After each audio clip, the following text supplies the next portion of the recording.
할렐루야. 7월 22일 월요일 새벽기도회에 나오신 하늘가족 여러분 환영합니다. 우리 사도신경 하심으로 우리의 신앙을 고백하겠습니다. 전능하사 천지를 만드신 하나님 아버지를 내가 믿사오며 그 외아들 우리 주 예수 그리스도를 믿사오니 이는 성령으로 잉태하사 동정녀 마리아에게 나시고 본디오 빌라도에게 고난을 받으사 십자가에 못 박혀 죽으시고 장사한 지 사흘 만에 죽은 자 가운데서 다시 살아나시며 하늘에 오르사 전능하신 하나님 우편에 앉아 계시다가 저리로서 산자와 죽은 자를 심판하러 오시리라. 성령을 믿사오며 거룩한 공예와 성도가 서로 교통하는 것과 죄를 사하여 주시는 것과 몸이 다시 사는 것과 영원히 사는 것을 믿사옵나이다. 아멘. 찬송가 323장 부름받아 나서니 몸 함께 찬양드리겠습니다. 찬송가 323장 부름받아 나서니 몸 함께 찬양드리겠습니다. 323장입니다. 부름받아 나서니 몸 어디든지 가오리다. 괴로우나 즐거우나 주만 따라가오리니 어느 누가 막으리까. 죽음인들 막으리까. 어느 누가 막으리까. 죽음인들 막으리까. 아골골짝 빈들에도 복음 들고 가오리다. 소돔 같은 거리에도 사랑 안고 찾아가서 종의 몸에 지닌 것도 아낌없이 드리리다. 종의 몸에 지닌 것도 아낌없이 드리리다. 존귀 영광 모든 권세 주님 홀로 받으소서. 멸시천대 십자가는 제가 지고 가오리다. 이름 없이 빛도 없이 감사하며 섬기리다. 이름 없이 빛도 없이 감사하며 섬기리다. 아멘.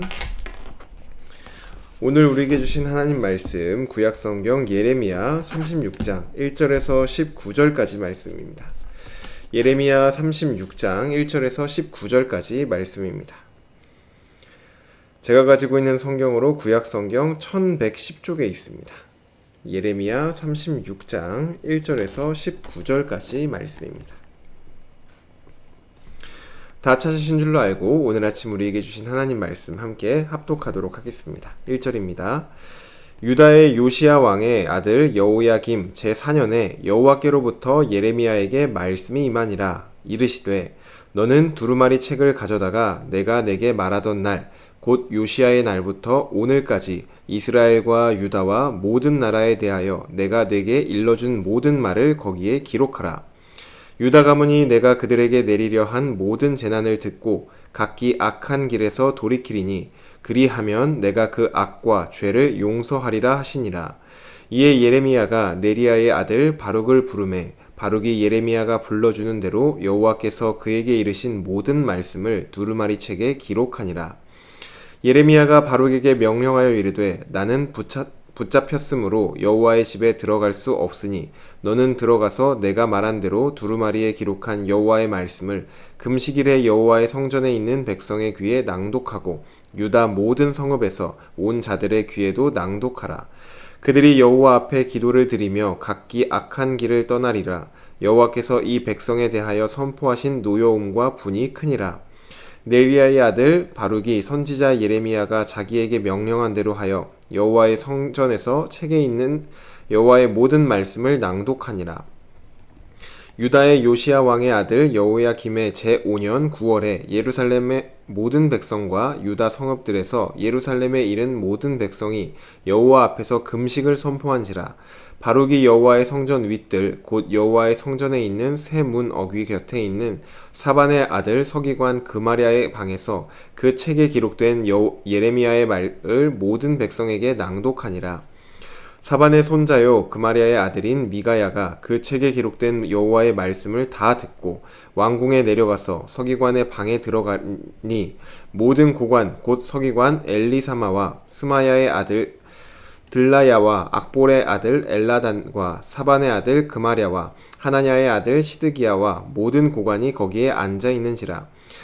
미가야가 바룩이 백성의 귀에 책을 낭독할 때에 들은 모든 말을 그들에게 전하매 이에 모든 고관이 구시의 증손 셀레мя의 손자 느다냐의 아들 여후디를 바룩에게 보내 이르되 너는 백성의 귀에 낭독한 두 두루마리를 손에 가지고 오라. 네리야의 아들 바룩이 두루마리를 손에 가지고 그들에게로 오니 그들이 바룩에게 이르되 앉아서 이를 우리 귀에 낭독하라. 바룩이 그들의 귀에 낭독하매 그들이 그 모든 말씀을 듣고 놀라 서로 보며 바룩에게 이르되 우리가 이 모든 말을 왕에게 아뢰리라. 그들이 또 바룩에게 물어 이르되 너는 그가 불러주는 이 모든 말을 어떻게 기록하였느냐 청하노니 우리에게 알리라. 바룩이 대답하되 그가 그의 입으로 이 모든 말을 내게 불러주기로 내가 먹으로 책에 기록하였노라.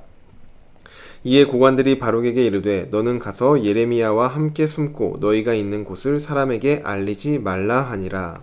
아멘. 기도드리겠습니다. 사랑의 하나님 감사합니다. 오늘도 우리를 주님 품에 불러주셔서 하나님 말씀 들으며 또 주님 안에서 마음껏 주님이 주시는 평안과 기쁨을 누릴 수 있는 예배의 자리로 불러주시니 감사드립니다. 하나님을 예배하는 이 시간 우리를 향한 하나님의 마음과 주님의 뜻을 깨닫게 하여 주시고 주님의 그 은혜 안에 마음껏 자유를 누리며 주님만을 사랑하는 시간이 될 수 있도록 우리를 붙들어 주시옵소서. 하나님의 말씀을 듣길 원합니다. 또한 그 말씀대로 살아가길 원하고 주님의 말씀이 그 필요한 곳에 말씀을 전하는 우리가 되길 원하오니 주님 우리를 사용하여 주시고 우리에게 말씀하여 주시고 우리를 통하여 주님이 말씀이 선포될 수 있도록 우리를 사용하여 주시옵소서. 우리의 모든 것들 주님께 맡겨드리며 주님께 우리의 모든 삶과 마음들 올려드립니다. 주님 받아주시고 주님의 기쁨으로 우리를 사용하여 주시옵소서. 감사드리며 예수님의 이름으로 기도드립니다. 아멘. 할렐루야. 오늘 우리 함께 읽은 예레미야 36장 1절에서 19절 말씀으로 하나님 말씀 함께 나누고자 합니다. 네, 오늘 본문 1절을 보시면 오늘 본문의 배경이 나옵니다. 오늘 본문의 때는 여호야김이 유다의 왕이 된 지 4년째 되던 해입니다. 이때는 시기적으로 유다가 바벨론의 첫 번째 공격을 받아서 성전에 있던 성전 기물들을 일부 빼앗기기도 하였고 또 귀족들이 포로로 끌려갔었던 그런 시기입니다. 이런 상황 속에서 예레미야에게 하나님의 말씀이 임합니다. 2절을 보시면 하나님은 예레미야에게 두루마리를 가져와서 하나님이 지금까지 이스라엘과 유다 그리고 모든 나라에 대하여 말씀하신 내용을 다 기록하라고 하십니다. 하나님께서 예레미야에게 말씀을 기록하라고 하시는 이유가 3절에 나오는데 하나님께서는 유다의 죄악으로 인하여서 그들에게 재앙을 내리려고 하십니다. 그래서 백성들이 이 말씀, 하나님께서 기록하라고 하신 이 말씀을 통하여 지금 우리의 사태가 얼마나 심각한 것인지를 깨닫고 죄악에서 돌이켜 하나님께 나와 회개하길 원해서 이 말씀을 기록하라고 하시는 겁니다. 하나님은 백성들을 향해 재앙을 내리려고 하지만 만약 그들이 하나님이 하신 이 말씀을 듣고 마음을 돌이켜 회개를 하면 백성들의 악과 죄를 용서해 주신다고 말씀을 합니다. 우리는 여기서 하나님의 마음을 볼 수 있습니다. 백성들을 향한 하나님의 마음은 처음부터 끝까지 재앙이 아니라 회개하고 돌아오길 바라는 그런 간절한 마음이었습니다. 공의로우신 하나님께서는 죄를 짓고 악을 행하는 백성들을 심판하실 수밖에 없지만 그들을 너무나 사랑하시기 때문에 그들이 회개하여 마음을 돌이키면 그들을 용서하려고 하십니다. 이러한 하나님의 마음을 아는 것이 중요한 이유는 이러한 하나님의 마음을 우리가 잘 이해하고 있느냐, 이해하지 못하느냐에 따라서 하나님은 전혀 다른 분이 되기 때문입니다. 하나님의 마음을 이해하지 못한 사람들은 하나님을 무서운 존재로만 생각을 합니다. 잘못을 하면 철저하게 재앙을 내리시는 분, 이러한 분으로 하나님을 오해하는 것이죠. 그래서 신앙생활을 하다가 내가 혹시 말씀을 읽지 못했거나 기도를 하지 못했거나 무언가 제대로 하지 못하였을 때 하나님이 나에게 재앙을 내리셔서 뭔가 안 좋은 일이 생길 것이라고 두려워하기도 합니다. 예를 들어 헌금을 안 내면 내 사업을 망하게 하신다던가, 식사 전에 기도를 하지 않으면 사례가 들리게 하신다던가, 이러한 개념으로 하나님을 생각하게 되는 것이죠. 언제요? 하나님의 마음을 이해하지 못했을 때 이러한 관점으로 하나님을 바라보게 됩니다. 하지만 우리가 하나님의 마음을 잘 이해하고 있는 사람이라면 정죄감이나 두려움에 빠지지 않습니다. 하나님의 마음, 하나님의 목적은 내 잘못에 대해서 벌을 주는 것이 아니라 내가 다시 하나님을 바라보고 또 이 잘못으로부터 벗어나 하나님께 가까워지는 데 있다는 것을 잘 알고 있기 때문이죠. 따라서 하나님의 백성을 향한 하나님의 마음을 제대로 이해하는 것, 하나님의 마음이 어떠한 것인지를 바르게 이해하는 것은 우리가 건강한 신앙생활을 하기 위해서 꼭 알아야 하는 것입니다. 하나님의 관심은 우리를 향한 심판이 아닌 우리가 하나님께 돌아오는 데 있다.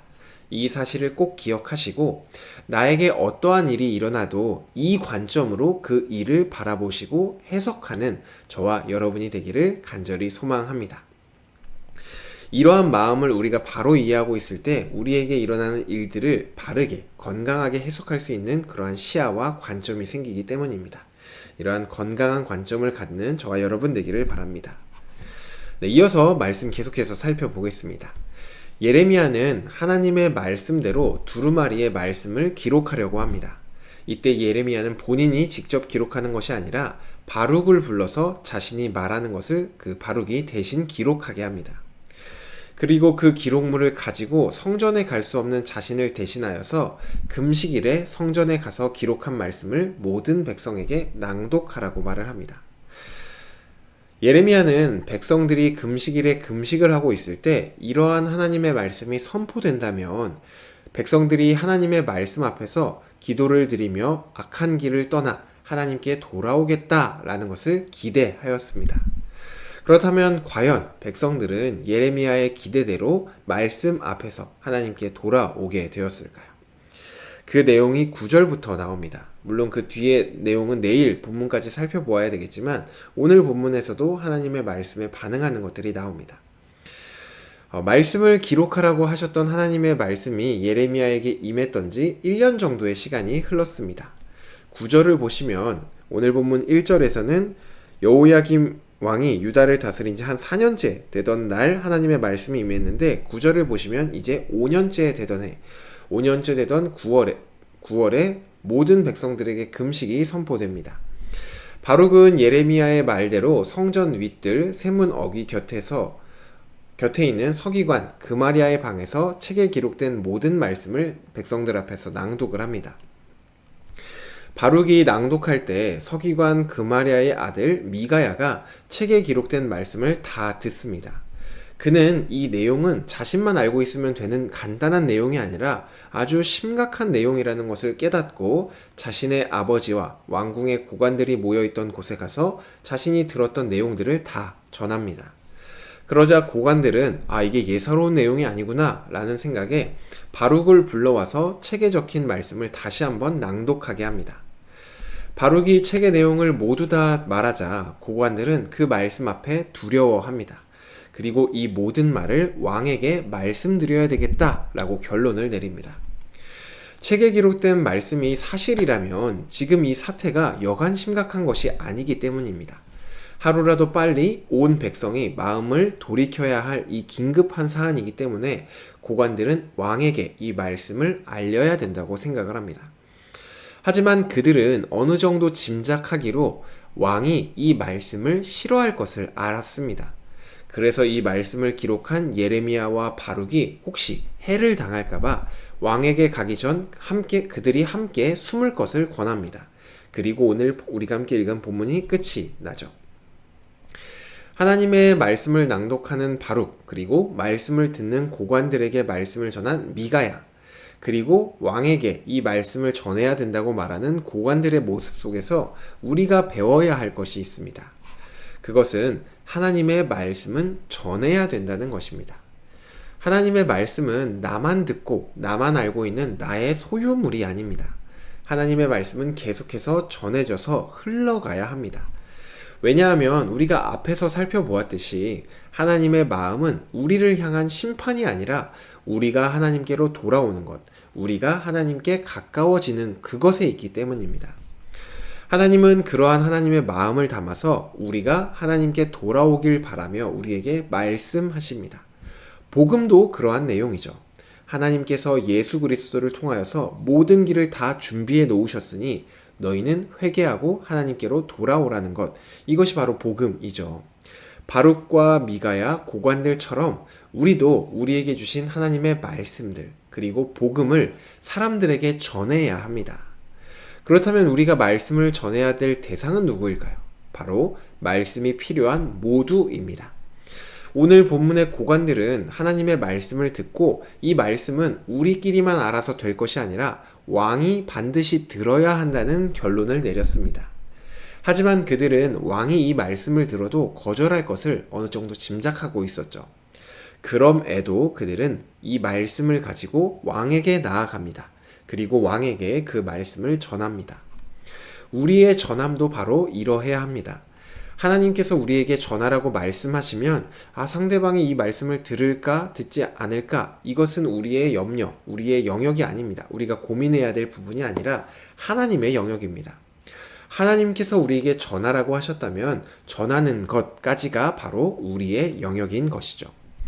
우리 서일교회는 하나님의 말씀 앞에 들을 귀가 있어서 항상 하나님의 말씀에 민감하게 반응하는 그러한 공동체가 되기를 주님의 이름으로 축복합니다. 또한 들은 말씀을 나의 소유물로만 가지고 있는 것이 아니라, 우리 공동체의 소유물로만 가지고 있는 것이 아니라 말씀이 필요한 자들에게 전해주는 하나님의 전달자, 말씀의 전달자가 되는 우리 공동체가 되기를 주님의 이름으로 축복합니다. 우리 공동체를 통하여 하나님의 말씀이 전달되고 또 그 말씀을 통하여 사람들이 하나님께로 돌아오는 놀라운 일들이 일어나기를 간절히 소망합니다. 주신 말씀 놓고 함께 기도드리겠습니다. 하나님, 오늘 이 아침도 우리에게 말씀하여 주시니 감사를 드립니다.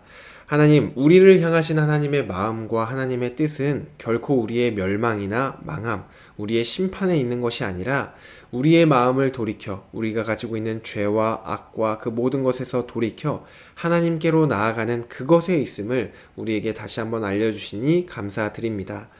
하나님, 우리가 이 마음, 하나님의 마음을 깨닫고 항상 어떠한 일을 만날지라도 이 마음으로 그 일들을 바라보고 그 일들을 해석할 수 있도록 인도하여 주시옵소서.